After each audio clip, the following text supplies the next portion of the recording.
We have a resource gap in the technical industry.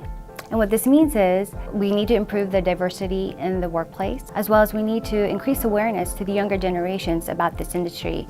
And for the women that's already involved in this field, how do you improve the retention rate? There are three main focus areas of this initiative. First is to increase awareness of this industry, because how can we attract women to this industry if they're not even aware of it? Second is to improve diversity. Today, we only have 8% of women that are Infrastructure Masons members. How do we improve that? How do we attract them to this field? And third is retention. Out of the 8% of women that are part of Infrastructure Masons, how do we retain them and help them grow?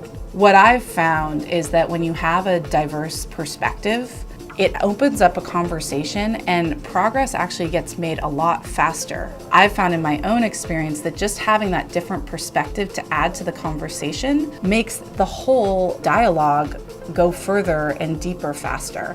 And so when I talk to other women about joining this industry, I actually focus on the fact that they might think differently, because that's actually been my biggest value add. If I look at all the big meetings I've been in, the hard meetings, the ones where something went wrong, I've come up with solutions that my colleagues, who all happen to be men, didn't come up with. Being 45 and doing this for 20 years, there is a good old boys club. I mean, I've been kind of the sole woman in many meetings, which is fine, but it's something you have to kind of step back, and are they respecting you? Do they understand where you're coming from? Do they value you? Is that there? And I don't know if it's there quite yet, especially with the younger generation. I think almost it's gone back a little. Like there's almost more of another boys club going on. And that's why we have to really make sure we take care of the younger girls that want to get into this.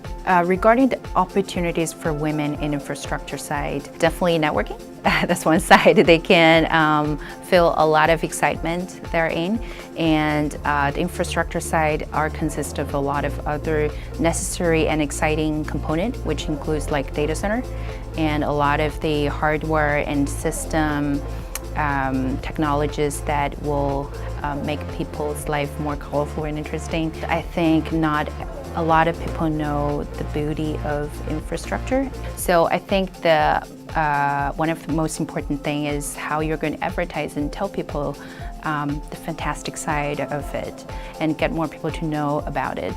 Well, I've been teaching engineering courses for quite a number of years now at USC, and there's more women now getting into these areas, but I think it's really been seen as a boys' club. Technology always has been that.